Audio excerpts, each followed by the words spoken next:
en esa postura no se mueve, no cambia, la conserva toda su vida. El concepto de argumento vital es diferente, radicalmente distinto, porque mientras que en la postura existencial el individuo no se mueve de la postura que desarrolló por su educación, sus traumas, sus experiencias, sus conocimientos, el tipo de familia en la que creció, etcétera. En el argumento vital tenemos una serie de analogías que les quiero explicar para que quede muy claramente comprendido por todo el grupo en qué consiste el argumento vital. Imagínense que ustedes son el personaje de una novela. ¿A alguien le gustaría decir, hombre o mujer, de qué personaje le gustaría formar parte de esa novela o qué personaje le gustaría ser en una obra imaginaria, novelística, de los grandes autores o de los autores no tan famosos? ¿Alguien puede escoger un nombre que conozca? Personaje de alguna novela. No anda muy brillante la cultura literaria. A ver, ¿quién dice algo? ¿Puede repetir la pregunta? ¿Un personaje cómo? Un personaje que te gustaría ser de alguna novela que hayas leído o que conozcas. Pues a mí Me me la pone gusta el difícil. libro de Ruth. El libro de la Biblia de Ruth. Mm, ¿Por qué te gusta Ruth, Oliva? por, por ser guerrera, por luchar, por creer en su cultura, en su país. Bueno, pues ese personaje, Ruth, va desarrollando un argumento. Ujú. De hecho, ¿qué desarrolla una novela o un cuento o una historia? Desarrolla un argumento. ¿Está claro para todos? ¿Qué es el argumento? Es la trama central. ¿De qué trata? El libro de Ruth, el libro de Es, Job, Esther, el libro de Raquel,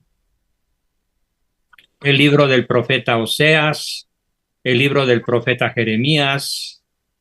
Y si nos venimos ya no a la Biblia, sino a la novela moderna, ¿de qué trata, por ejemplo, la famosísima novela de Dostoyevsky que se llama Los hermanos Karamazov?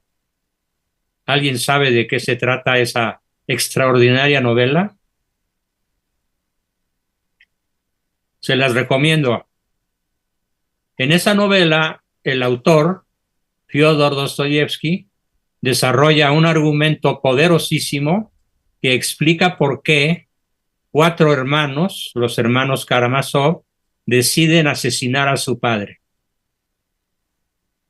El argumento está tan bien construido, tan bien escrito, tan bien explicado, es una dinámica argumentativa que culmina en el asesinato del padre de los hermanos Karamazov. Es una novela que trata entonces del parricidio. Pero hay otras novelas como La guerra y la paz de León Tolstoy que tratan de las guerras que se dan entre las naciones por problemas interpersonales entre un rey y otro. Entonces, el argumento es la trama que cada uno de nosotros está viviendo, cómo vive su vida. Es la dinámica de la existencia de cada uno de nosotros. Mientras que en la postura existencial no te mueves, siempre tienes la misma postura paranoide, depresiva, nihilista, realista. En el argumento se desarrolla una trama dinámica que todos los días, a todas horas y en todas las épocas de la vida de cada uno de nosotros, se va desarrollando una trama, un argumento. ¿Me expliqué suficientemente o hay alguna duda en la definición. Bien, si nadie dice yo, es que todos entendieron la definición de argumento. Y no importa, la definición está bien, pero no importa qué tipo de argumento estamos viviendo, por decir, ¿verdad? Pero Puede es ser, que solo hay 4 tipos de argumento. ok, eso es lo que quería saber. Sí, hay diferentes tipos de argumento que se pueden clasificar en 4 enormes grupos. ¿Alguien tiene alguna idea de cómo podríamos denominar a alguno de esos 4 argumentos? No, Fulana de tal, fulano de tal, está desarrollando un argumento que, Am, ¿Negativo? No. ¿cómo dijiste, Oliva? ¿Negativo? Negativo, aunque no es el nombre que se utiliza. Ujú. dramático. Sí, también se acepta, pero no es exactamente la mejor definición o la mejor nomenclatura. Realista. No, realista es postura existencial, que no tiene nada que ver con el tipo de argumento que estás desarrollando, como si fuera una novela, como si fuera un cuento, como si fuera una narración. Ah, Entonces, imaginario. Un principio se va desarrollando y termina en un final. Ujú. Y el final se puede intuir, se puede conocer por cómo ha sido el argumento de esa persona mientras está viva. Se puede intuir cómo va a morir una persona, de qué va a morir una persona, si se va a casar o no, si se va a divorciar o no, si va a tener muchos hijos o ninguno o alguno, a qué religión va a estar adscrito, como creyente o como practicante o como creyente practicante. Se puede conocer multitud de cosas de una persona cualquiera conociendo el tipo de argumento que está desarrollando. Ujú. ¿Hasta aquí me he dado a entender? Historia feliz. Como los santos, por ejemplo. Tienen un argumento. Sí, como por ejemplo Santa Rita. Santa ¿Verdad? Rita enfrentó al barbaján de su marido y de su cuñado. Así es. Y después cuando los hijos le salieron como le salieron, pues igual, ¿no? ¿Verdad? Perdón, no te entendí, Anita. Pues sí, es que ya ves que los hijos le salieron igual que al marido. Sí, pero tengo entendido que también se fueron convirtiendo, ¿no? No, ella, ¿cómo se llama? Le pidió mucho a Dios que por favor no fueran a matar a los del otro grupo, que no se convirtieran en asesinos cuando mataron al esposo, ¿no? Ajá. Entonces ella le pidió mucho a Dios, por favor, no, que no se conviertan en asesinos, por favor, yo te lo suplico. Y entonces se murieron los 2 hijos. Y Se no se murió. llegaron a convertir en asesinos. Ok, por petición de su madre. Sí, Antes de que se condenaran. antes de que se encadenaran. Sí. Bueno, ese es un argumento, es un tipo de argumento. Ujú. Sí. Y ya después que ella siempre quiso ser monja, se quiso meter precisamente a un convento. Y entonces, pues no la aceptaban porque eran del otro grupo, las monjas. Ujú. Fíjate, entonces, Grupos pues rivales. el grupo rival, el que había matado al esposo y todo esto, porque eran 2 grupos enfrentados, ¿no? Así, en Italia. Entonces, un día, 3 santos se la llevaron y la pusieron adentro del convento. Amaneció adentro del convento, se la llevaron volando adentro y la pusieron adentro del convento porque no la dejaban ni entrar. ¿Cómo ves? Bueno, ahora imagínense que ustedes son ese personaje, el que hayan escogido, y que siguiendo con la analogía de la novela, del cuento o de la narración, el autor, que es cada uno de nosotros de su propio argumento, cada uno de nosotros es el autor de su propio argumento vital. Aquí la gran pregunta es, un escritor cualquiera, Dostoyevsky, Tolstoy, Rubén Marín, el gran novelista mexicano muy poco conocido, deciden cambiar la trama, deciden cambiar la ruta del personaje, deciden cambiar sus decisiones. ¿Puede el novelista cambiar y jugar con sus personajes? Sí. De la misma forma, cada uno de nosotros puede cambiar su argumento. Esto es lo más interesante que vamos a aprender. Cada uno de nosotros es un escritor de su propio argumento. Nos pueden influir infinidad de personas, pero finalmente el autor del propio argumento es cada uno de nosotros, porque usa su inteligencia, usa su libertad, usa su voluntad, usa sus experiencias, sus conocimientos. Por esa razón hay conversos. Por esa razón San Agustín se convirtió de ser un reverendo papanatas, mujeriego, borracho, parrandero y jugador, se convierte en el doctor de la iglesia a la par de Santo Tomás de Aquino, más importantes en la historia de la iglesia, por decisión propia, porque él cambió su argumento, escribió un argumento distinto al que había venido desarrollando desde su adolescencia, es más, desde su niñez. Entonces, esta sesión es una invitación a que conozcamos qué tipo de argumento estamos viviendo en estos momentos de nuestras vidas y que cambiemos aquello que no nos gusta, que lo reescribamos, que entremos a Word, si es que estamos escribiéndolo en Word, o que tomemos el papel y la pluma, si es que estamos haciendo un manuscrito, y modifiquemos nuestro argumento de una manera favorable.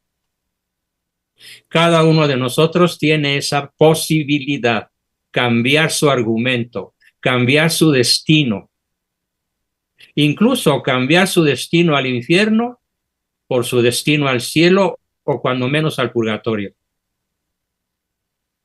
Bien, ¿cuáles son los 4 tipos de argumento que cualquier ser humano puede desarrollar? El primer argumento que puede desarrollar cualquier persona se llama, el que más abunda en México, por ejemplo, se llama argumento perdedor. Anótenlo o apréndanselo. Argumento perdedor. ¿Cuáles son las características? Vamos a hacer una pregunta al grupo. ¿Qué características tiene una persona que vive un argumento perdedor? ¿Qué podrían decir ustedes? Echen a volar su imaginación y su creatividad. De todo se queja. De todo se queja. Muy bien, Oliva. Que tiene baja estima. Tiene baja autoestima. Se deja manipular. Se deja manipular. ¿Qué más? Conformista Conformista. o mediocre. O conformista y mediocre más bien aplican a otro tipo de argumento. El segundo argumento, sin que dejemos de hablar del primero, el segundo se llama argumento empatador. El argumento empatador es ni pierdes ni ganas, eres mediocre. No eres ni bueno ni malo. Eres demasiado bueno para ser malo y demasiado malo para ser bueno. Eres un mediocre. Al mediocre lo vomitan el cielo y el infierno. El infierno quiere buenos pecadores y el cielo quiere buenos virtuosos y santos. El empatador está a media tabla, pudiendo estar arriba, pudiendo ser un triunfador, que es el primero de los argumentos. Entonces tenemos el argumento triunfador y el argumento perdedor y el argumento empatador. Y luego tenemos un tipo de argumento muy común, que es el argumento ganador. ¿Cuál es la diferencia entre el ganador y el triunfador? El ganador gana dinero. El ganador gana poder. El ganador gana apuestas, gana en el juego. El ganador gana prestigio y poder. Pero ojo, solo es ganador, no es triunfador.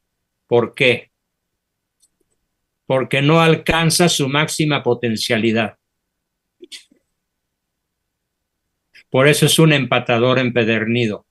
Todo a medias, a media tabla. No es el estudiante más burro, ni es el más brillante. Es del montón. No es el más brillante de su grupo, ni el peor. Está a media tabla y se conforma con estar a media tabla. Convivir haciendo esfuerzos mediocres. No tiene entusiasmo, no tiene fuerza, no tiene determinación, fácilmente se da por derrotado en circunstancias donde el triunfador enfrenta con bravura, con fortaleza y aparte de ganar, triunfa. Luego tenemos otro argumento que es el argumento trepador. ¿Cómo sería un trepador? Manuel Andrés López Obrador. Manuel Andrés López Obrador abusa de los empresarios, abusa de los narcos, abusa de todo el país para lograr su objetivo. Ser, según él, el mejor presidente del mundo. La esperanza que salve a México. Ese es un trepador típico que usa a los demás como escalones para subir en la escala social. O sea, ¿no le cuesta nada? No, no le cuesta nada. Todo fácil. Porque manipula, intimida, extorsiona, amenaza, hace trampa, engaña, miente. Imagínense la brutal cantidad de sinónimos que aplican a este siniestro personaje trepador que sigue teniendo en un puño al país. Embabucador también. Pero no se dice embabucador. Se dice embaucador. Embaucador. No embabucador, embaucador. Apréndete esa palabrita, Tere. Sí, doctor, gracias. Muy bien. ¿Es embaucador porque la gente se deja embaucar? Sí, porque la gente que se deja embaucar, ¿qué argumento está desarrollando? Perdedor. Entonces México es un país de perdedores.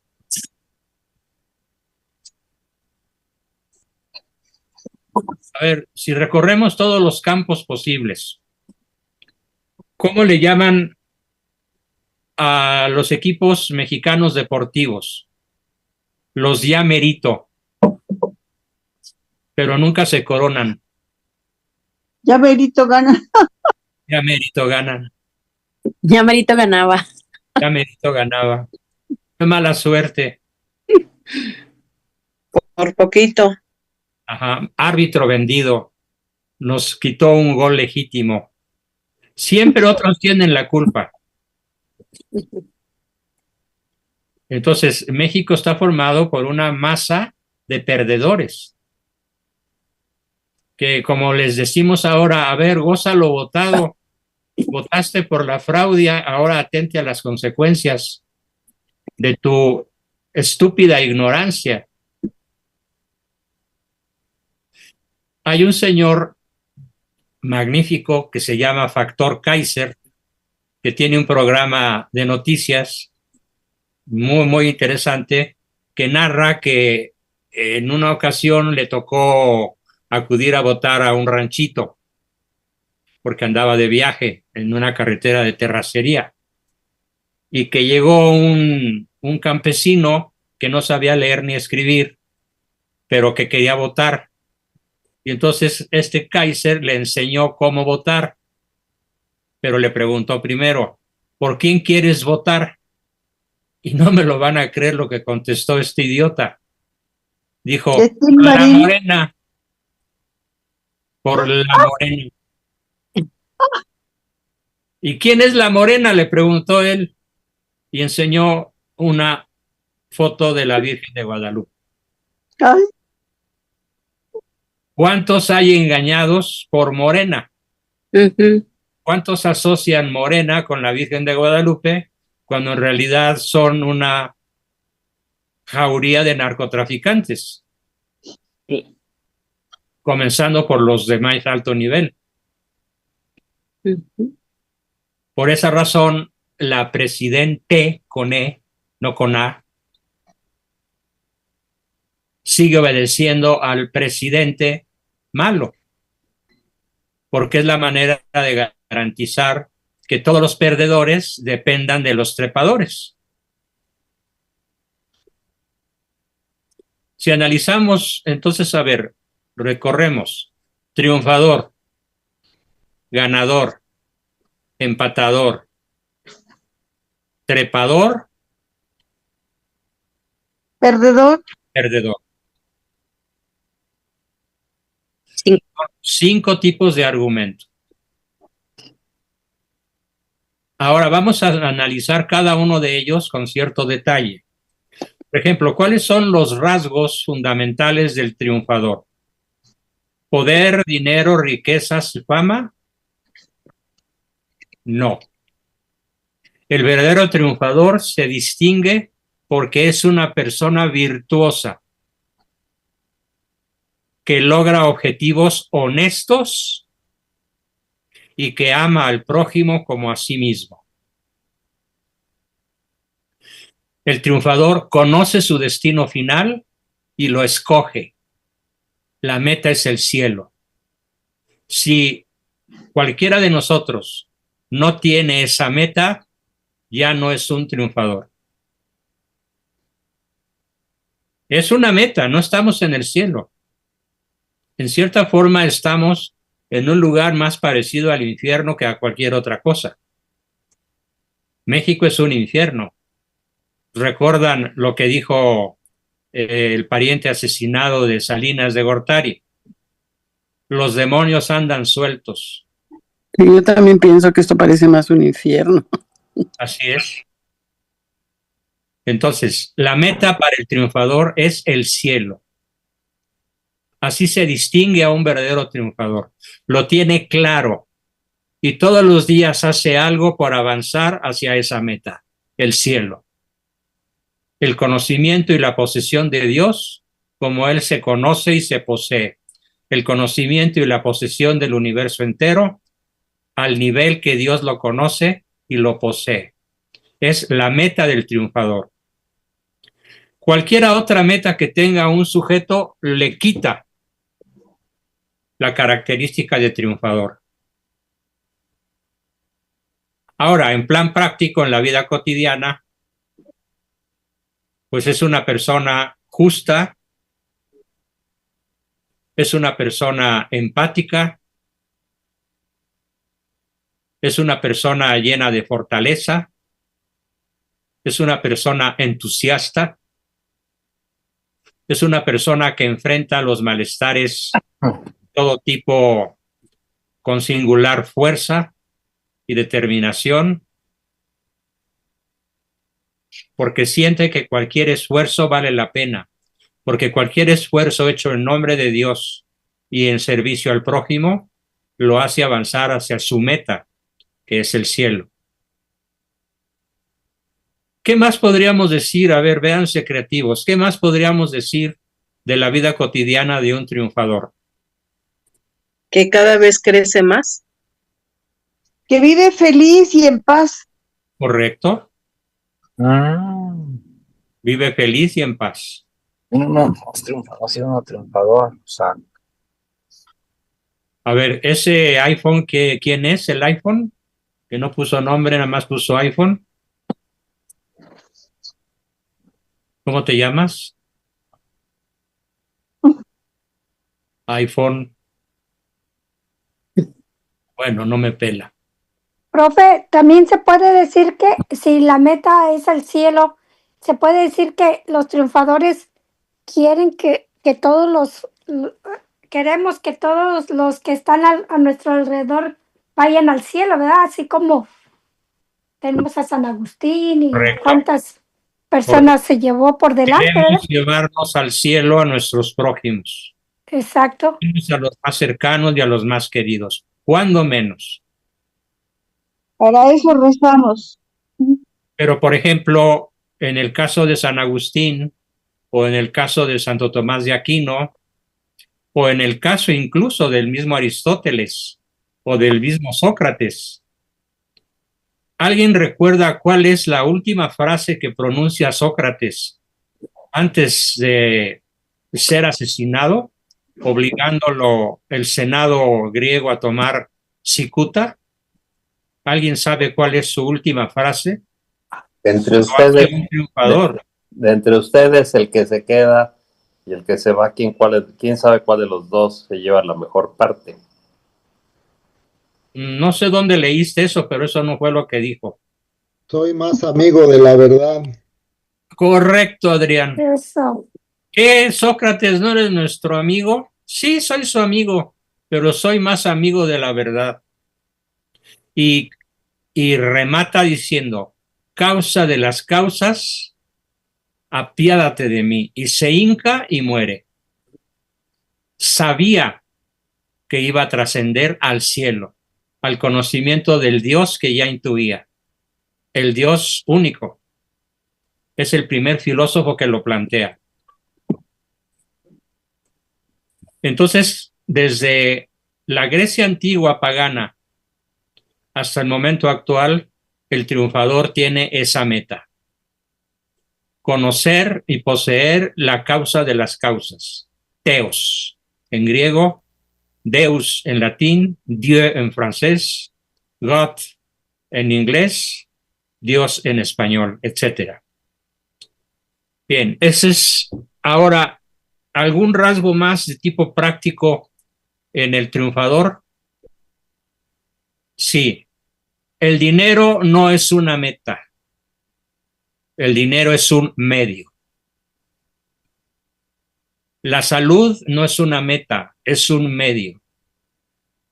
La fama no es una meta, es un medio. El poder no es una meta, es un medio. ¿Para qué? ¿Para qué sirven el poder, la fama, la gloria, la sabiduría, la salud? Para alcanzar la meta. En cambio, en el trepador, todo eso, fama, riqueza, honores, placeres, etcétera, son fines, son metas en el trepador. ¿Y qué se lleva al morir el trepador? ¿Se lleva algo?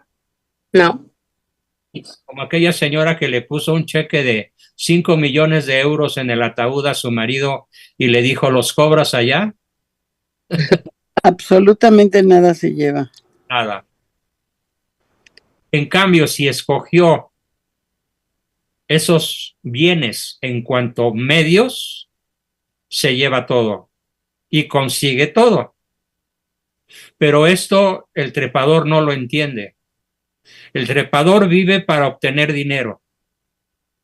Si para eso tiene que asesinar, asesina. El trepador vive para obtener fama. Si para eso tiene que mentir, miente. Si para eso tiene que aparentar todo lo que no es, lo aparenta.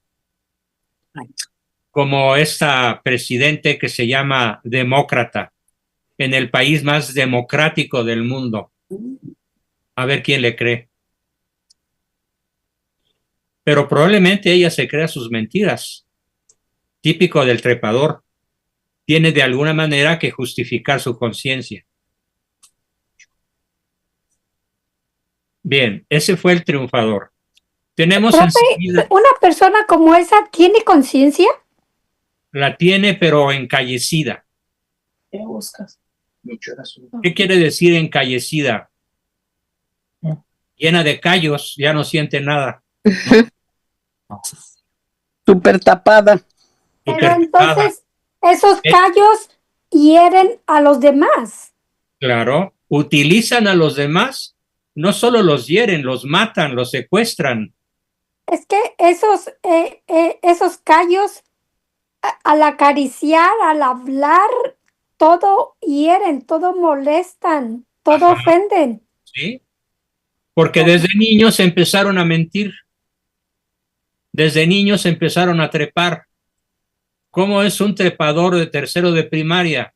Copia, se sienta junto al niño más aplicado para copiarle, o se roba las preguntas del examen, entrando subrepticiamente al escritorio de la maestra, donde tiene las preguntas que va a poner en el examen. Es tramposo. Desde chiquito es tramposo.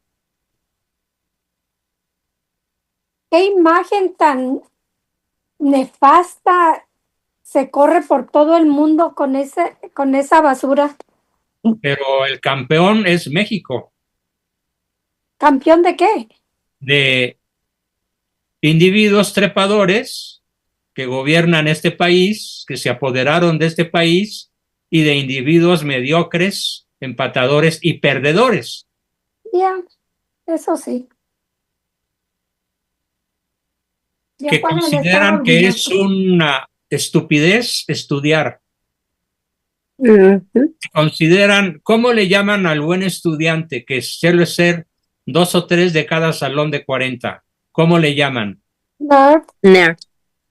Nerd, matado, barbero. Y hasta cruce de panda con conejo.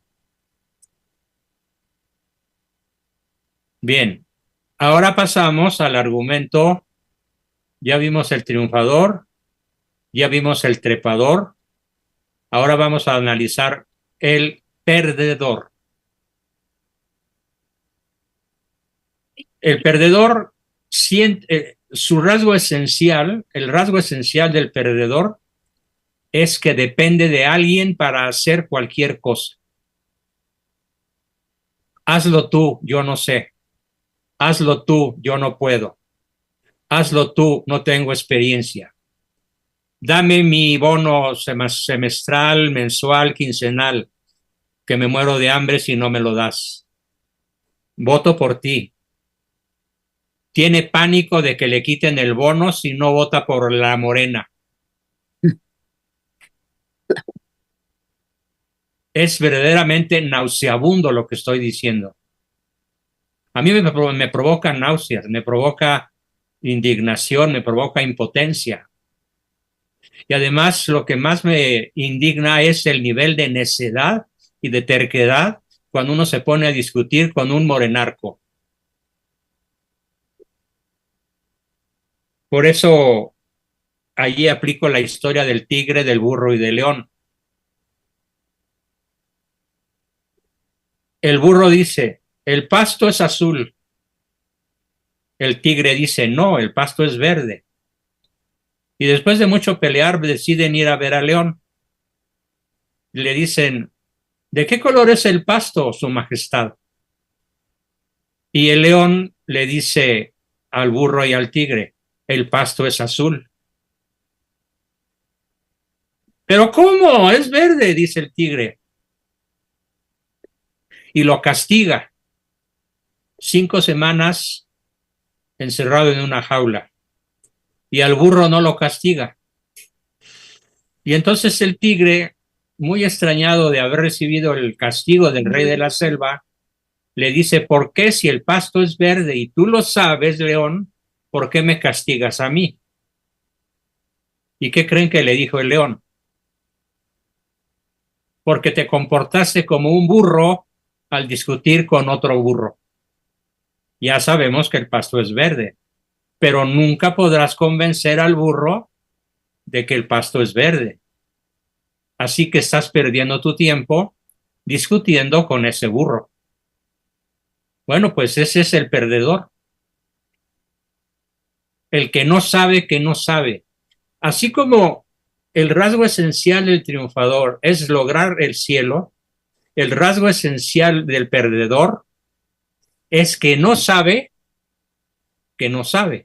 no es consciente de su estupidez, no es consciente de su ignorancia. Por eso decimos que la ignorancia es atrevida, la ignorancia es temeraria, comete cada imbecilidad como para hacer una novela trágica. Por desgracia, entonces, la mayoría de la población mexicana es perdedora y dependiente de papá gobierno, papá narcogobierno. Porque ¿cuántos le gritan narcopresidenta? Diciéndole, debiendo decir narcopresidente, porque presidente no tiene femenino. Pues pongan ustedes que sea 1,000,000.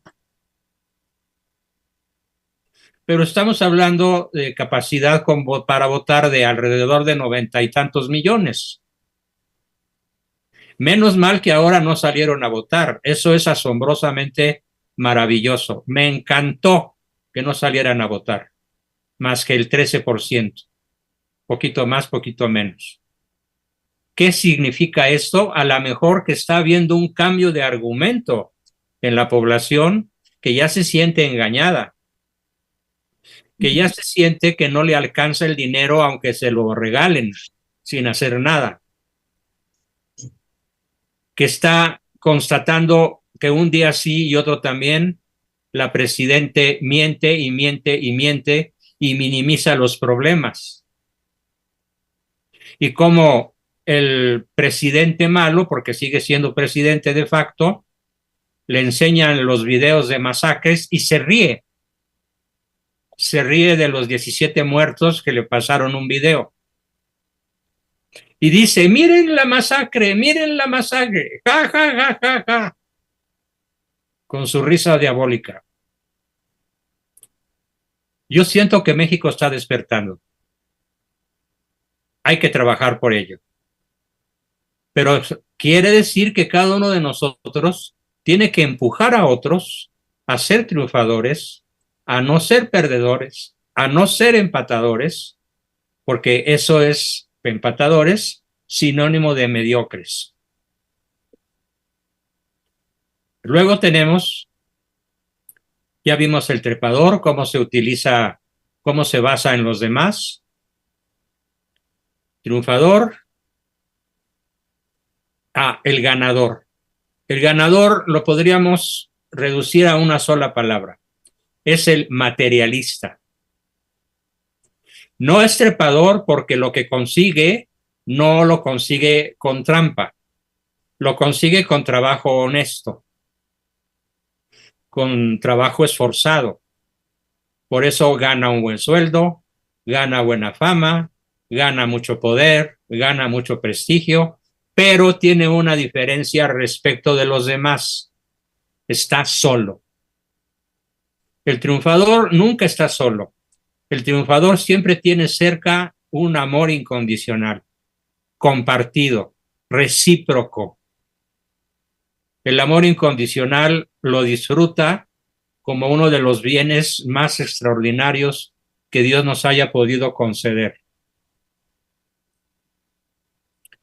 Bien, y así entonces, una vez que nos damos cuenta de la nomenclatura triunfador, trepador, ganador, empatador, etcétera, nos damos cuenta de que Todos de músico, poeta y loco tenemos un poco.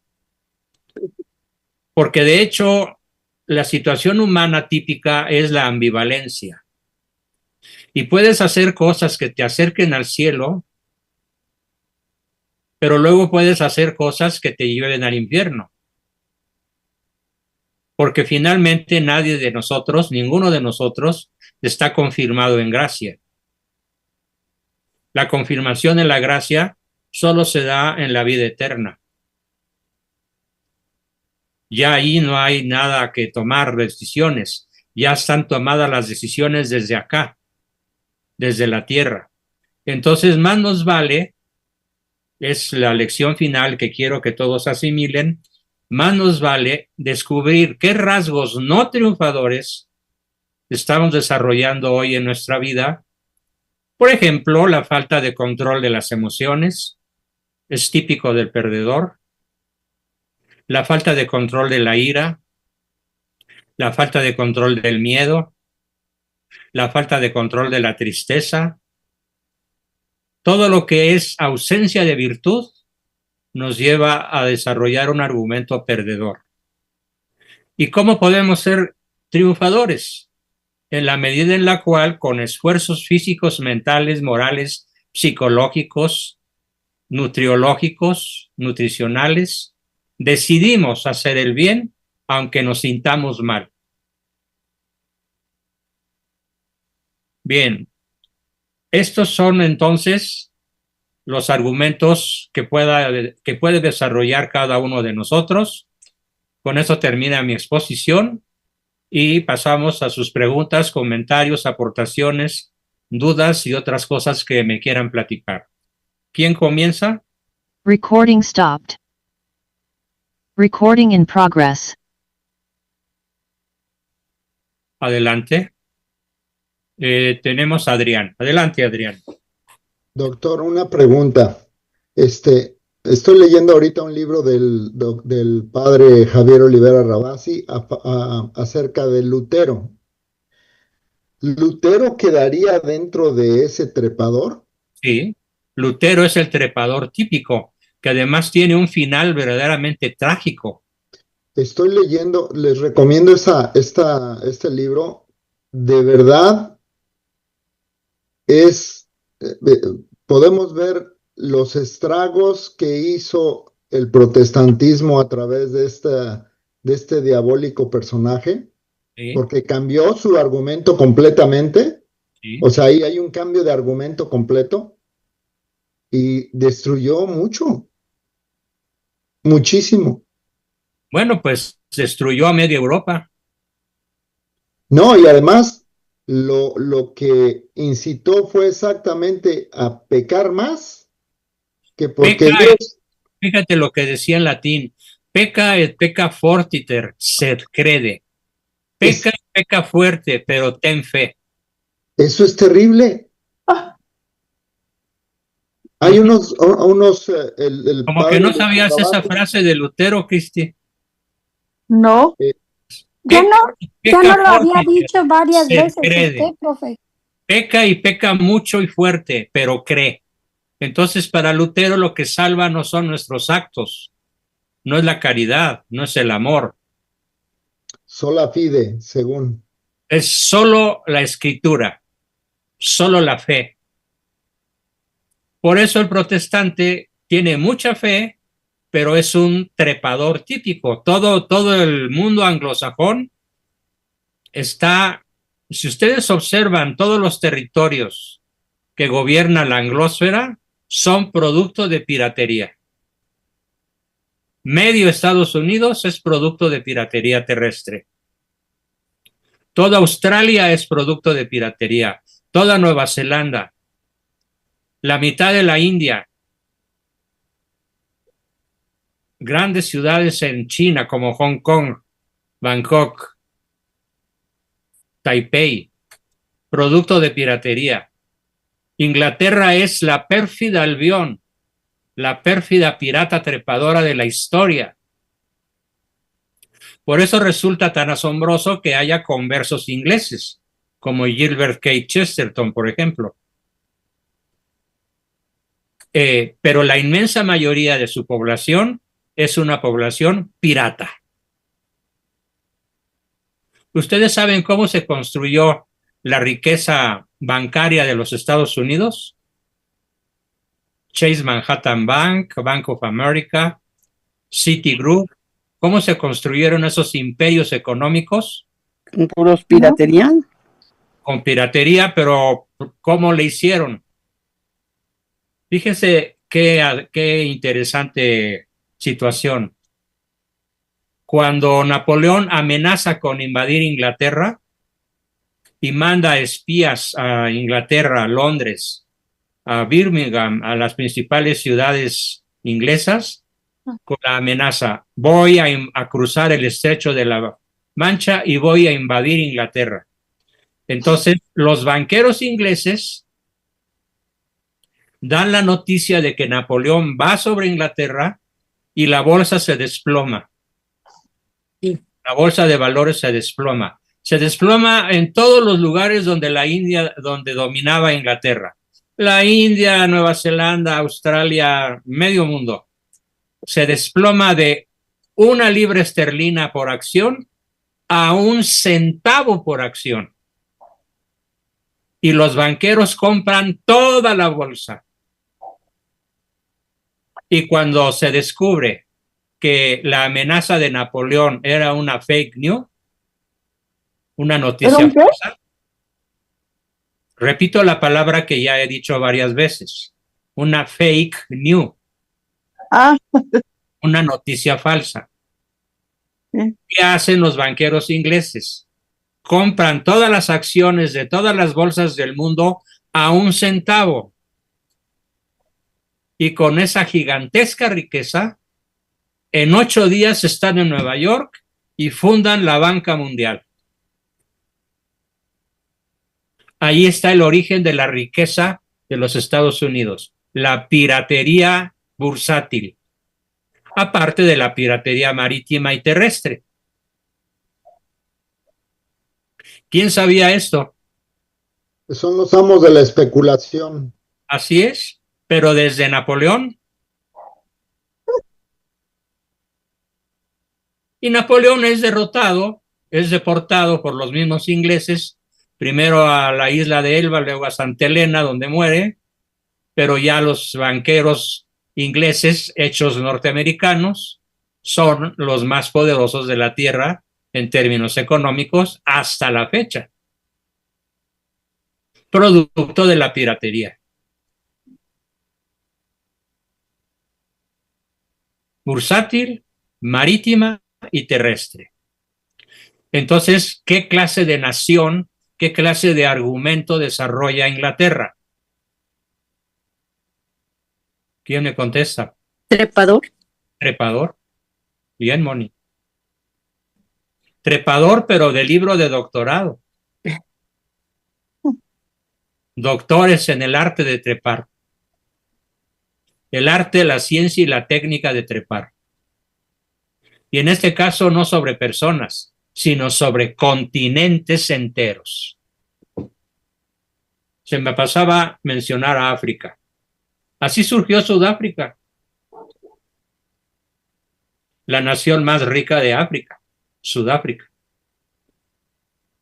Nada más que ahí eran banqueros holandeses, no ingleses. Bien, Anita, Ana María.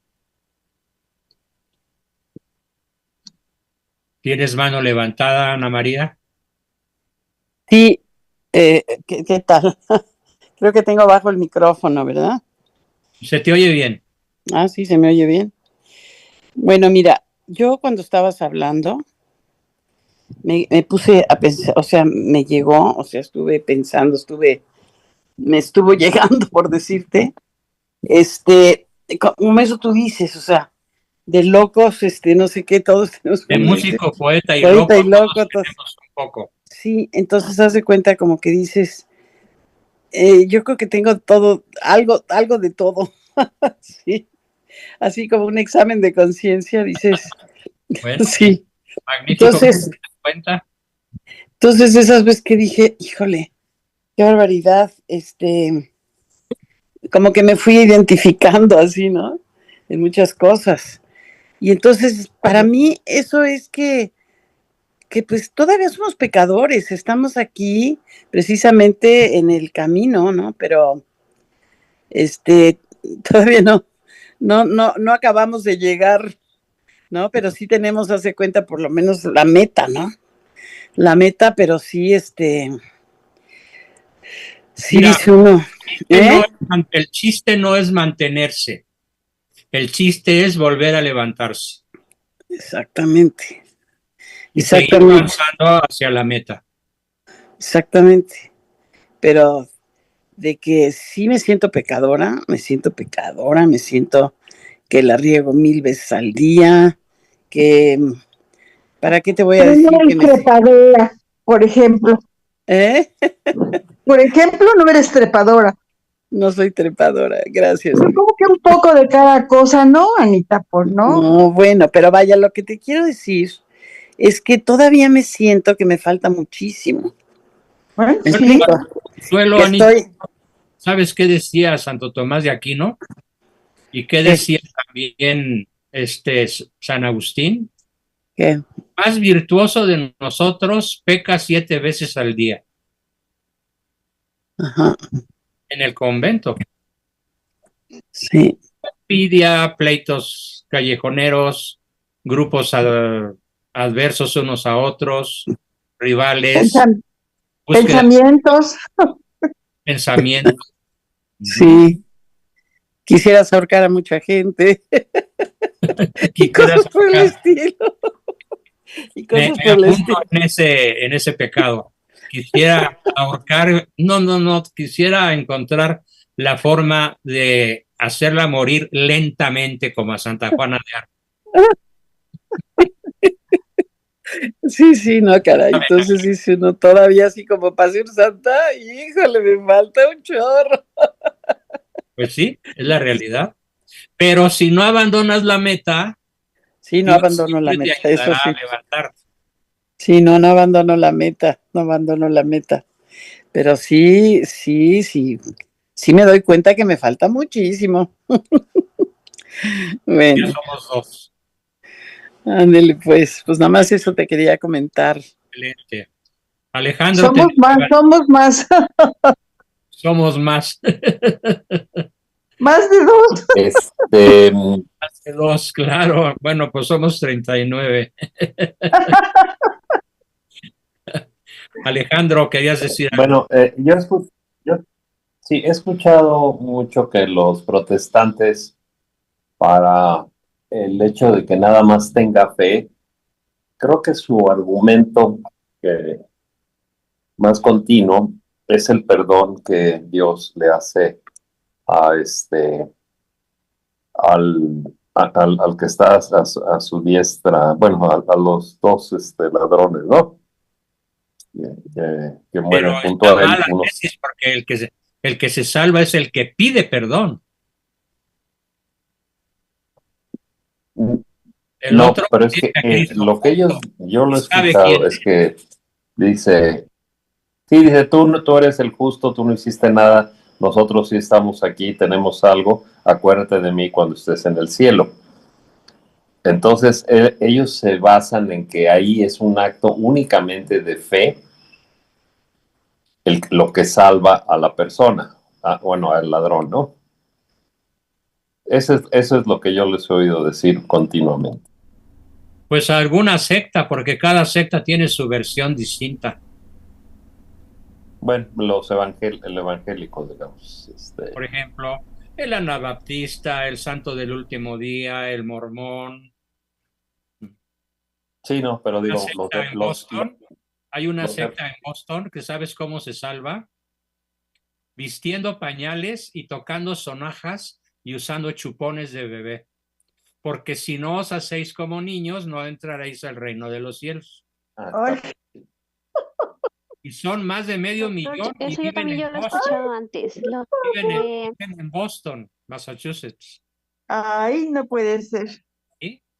Y sus reuniones en sus iglesias, tan grandotes, como se llama, es cambiarse los pañales unos a otros, incluyendo mujeres, por supuesto, ponerse el chupón en la boca con un poco de azúcar para que sepa rico. Qué infantiles. Biberones de leche. O sea, hacerse como bebés. Como un bebé. Y hablar. Gugutata, gugutata. Pero entonces ¿cómo? ¿Sí hay una confesión del ladrón bueno? Yo creo que el ladrón bueno se confiesa. ¿Cuál vendría siendo? Su actitud. Es el acto de reconocerse pecador. Es una acción, finalmente. Una acción. No es solamente que él crea y se quede callado, sino que él reconoce, por tanto está actuando. El mismo protestante se contradice. Tomando la decisión. Y por eso Cristo le dice, en verdad te digo que hoy estarás conmigo en los cielos. Cristo no le hubiera dicho eso si no hubiera conocido su alma arrepentida. Y también hay un argumento, ¿no? Por la ley es culpable, pero es perdonado. Excelente comentario. Espero que eso conteste tu pregunta, Alex, porque... Sí, gracias. Porque es increíble la cantidad de versiones que se da en el mundo protestante. Hay autores que han reducido el asunto a que cada protestante tiene su propia secta. Doctor, ¿pero eso se vuela la barda? Se vuelan la barda, se vuelan la barda que nos lleva al infierno derechitos. Bien, ¿alguien más? Todavía tenemos unos minutillos. El ladrón tiene que devolver lo robado para ser perdonado, ¿no? Sí, pero ya no tenía tiempo. Es obligatoria la devolución de lo robado cuando haya oportunidad de hacerlo. Pero en el caso de Dimas, él se desprende interiormente de lo robado. Ahí está su acto de arrepentimiento. Oliva. Sí, profe, yo estaba pensando en una homilía que me tocó oír este domingo pasado. El sacerdote dijo, bueno, el Papa Francisco ya se murió y bueno, sí cometió algunos errores y tal, pero pues como a tu papá, tú no lo vas a criticar porque es borracho y tal, ¿verdad? Allí como solapándole los errores que tuvo. Bueno, fue una parte. Luego en la segunda parte de la homilía, digo, y fuimos al Capitolio en esta marcha que tuvimos y vimos una muchacha con unos shorts tan cortitos que nada había de imaginación ahí, pero traía velo. Entonces, pero mi punto aquí es, ok, no debemos criticar al Papa, pero sí podemos criticar a la media desnuda con velo.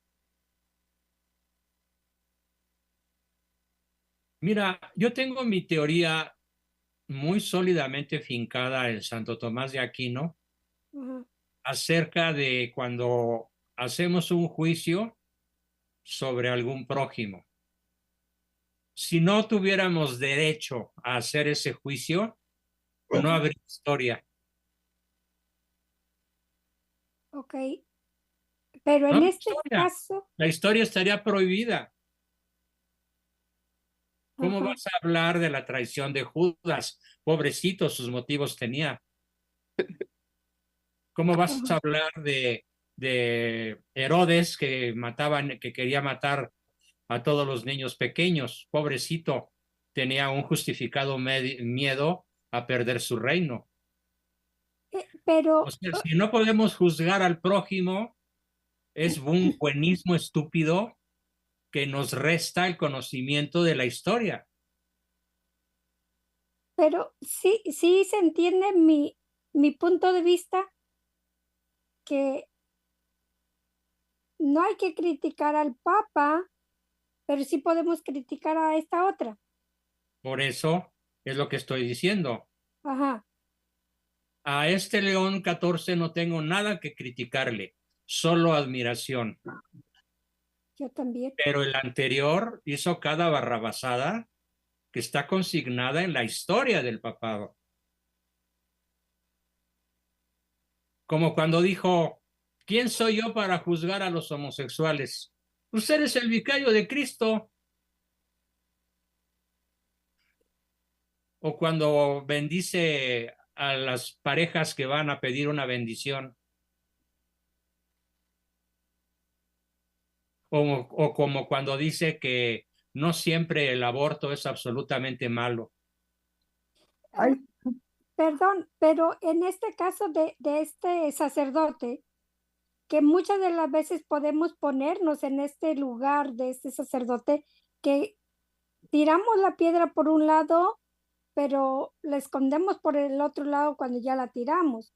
Entonces, mirándonos cada uno en muchas ocasiones que incurrimos en este tipo de, ¿se puede decir, aseveraciones?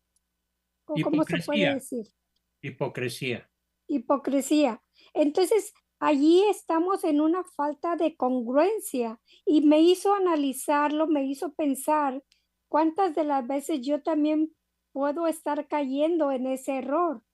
Claro, Por- era el objetivo de esta sesión, que nos ajá, demos cuenta que de alguna manera, de músico, poeta y loco, todos tenemos un poco y que es muy conveniente revisar nuestro argumento para ver si realmente nuestro argumento nos va a llevar al cielo.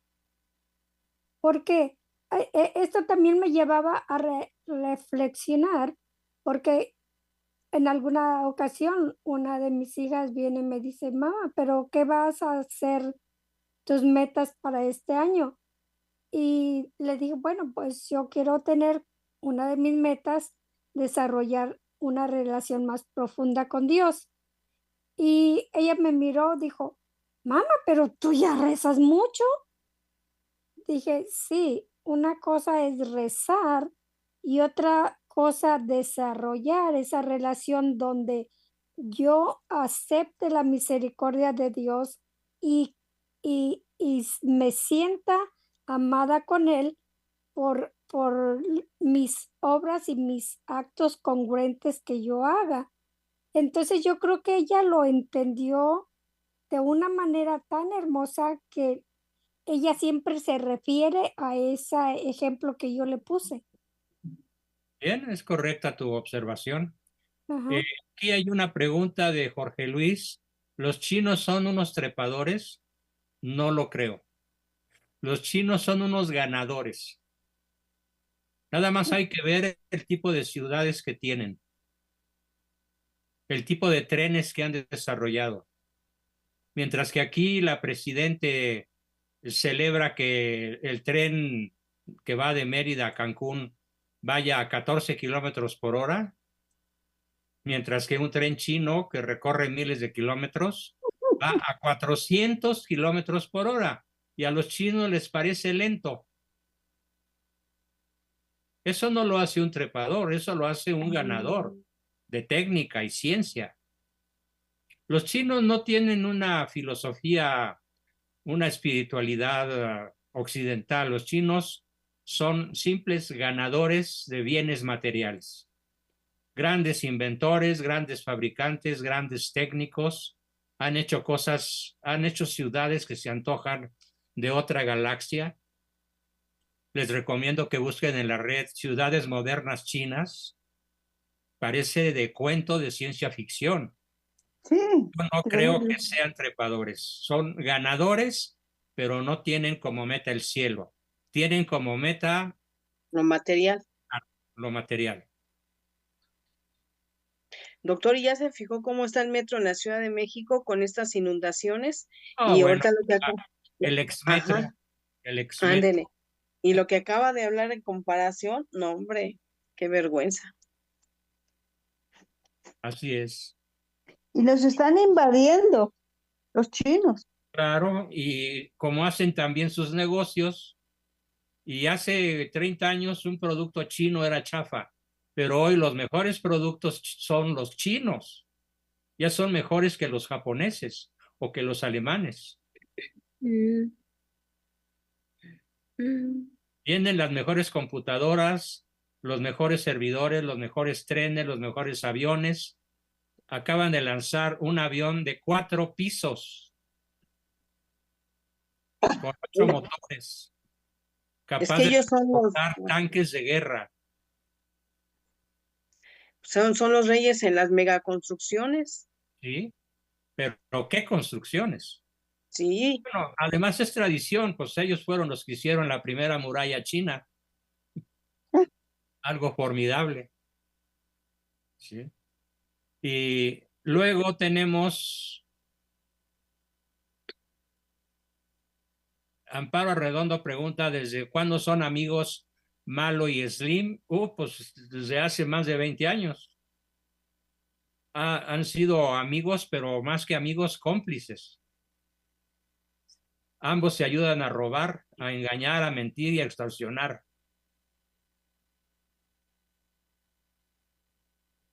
En fin, los chinos pueden ser oportunistas, pues más que oportunistas son oportunos, porque ofrecen soluciones que Occidente no tiene. Y están vendiendo a unos precios que todo el mundo les compra, porque ahora que estuve en Querétaro, me platicaron que tienen como 3 o 4, pues, ¿qué se les puede decir? Casi bodegas llenas de todo, venden todo, zapatos, ropa, de todo venden y a muy buen precio. Sí, porque como son más de 1.000 millones de chinos, pues su mano de obra es baratísima. Y como se han esmerado en mejorar la tecnología con la que la construyen, pues entonces están invadiendo el planeta. Invadiendo. ¿Eh? De ahí las Pues, restricciones que está poniendo Trump, porque China se va a comer económicamente a Estados Unidos si se duermen. se va comió. Ya está muy metido dentro China de Estados Unidos.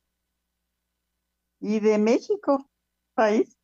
Y los autos chinos en México son un verdadero auge. Por todas partes se ven los autos chinos, sobre todo eléctricos. Dicen que hay muchas fallas en los autos chinos, pues no hay más que en cualquier otra nacionalidad. Si no, no se venderían. El consumidor actual es un consumidor inteligente, informado, conocedor de muchas cosas, entonces pues no están comprando garnachas en vez de filete de res. En fin, una última pregunta tenemos a Adrián. Adelante, Adrián. Sí, doctor, nada más quería hacer un comentario sobre las críticas al Papa cuando fueron al Papa Francisco. El Sí. numeral 212 del Código Canónico nos lo dice, y creo que aquí es importante eh, tener conciencia de este numeral para poder hacer una crítica con un argumento triunfador y no solo ganador. Dice el numeral, los fieles conscientes de su propia responsabilidad están obligados a seguir por obediencia cristiana todo aquello que los pastores sagrados, en cuanto a representantes de Cristo, declaran como maestros de la fe o establecen como rectores de la iglesia. Los fieles tienen derecho a manifestar a los pastores de la iglesia sus necesidades, principalmente las espirituales, y sus deseos. Y termina, tienen el derecho y a veces incluso el deber, en razón de su propio conocimiento, competencia y prestigio, de manifestar a los pastores sagrados su opinión sobre aquello que pertenece al bien de la iglesia y de manifestar a los demás fieles, salvando siempre la integridad de la fe y de las costumbres, la reverencia hacia los pastores y habida cuenta de la utilidad común y de la dignidad de los pastores. O sea, siempre es bueno hacer la crítica, pero bien, de una manera triunfadora, ¿no? Y de No una es, manera caritativa. claro, y la caridad no es el amor. El amor se ha prostituido mucho esa palabra del amor. La caridad es buscar siempre el bien de la persona a quien Hacer siempre el bien. hacer siempre el bien. Hacerlo. Sí, es un acto, es un acto. Entonces, sí es válida la crítica, pero siempre con respecto a estos términos, ¿no? Nada más eso es mi comentario. Magnífico. De otra manera no nos hubiéramos explicado los jalones de orejas que varios santos les hicieron a varios papas,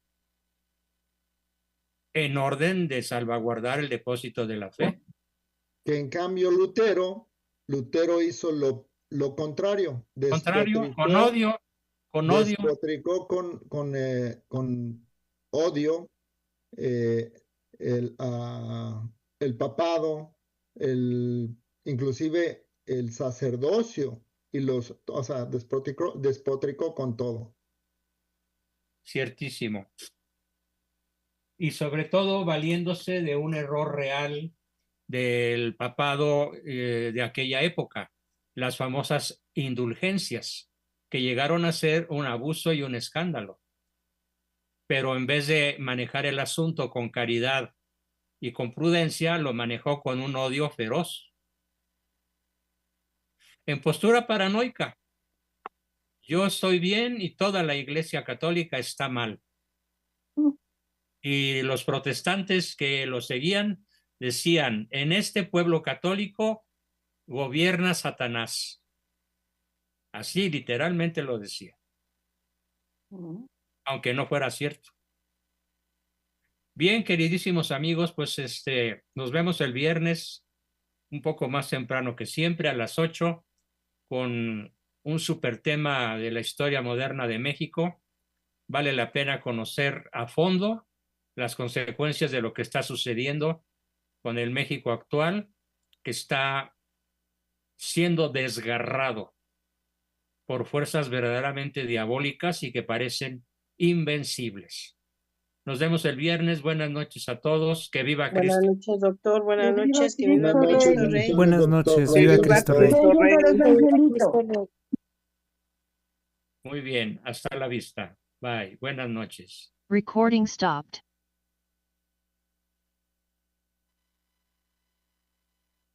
...4 de junio de 2025.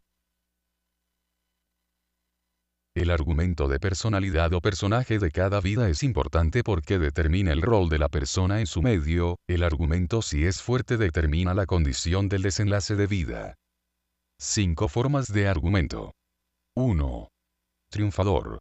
Tiene fortalezas para ir más allá que el anterior. Persona virtuosa, objetivos honestos. Conocimiento y posesión de Dios. 2. Ganador. Dada la ocasión puede ganar, pero fundamentalmente factores económicos. No se identifican con virtud, sino con situaciones fuera de la ética. 3. Mediocre. Argumento empatado, demasiado bueno para ser malo, demasiado malo para ser bueno. 4. Trepador. Usa a los demás, es un oportunista, embaucador. Si le es propicio fingirá la santidad, pero solo en tanto le sea conveniente. 5. Perdedor. Sin convicción es manipulable. Por lo general son víctimas de los trepadores, su condición es no querer saber, ni piensa posible salir de su condición derrotada.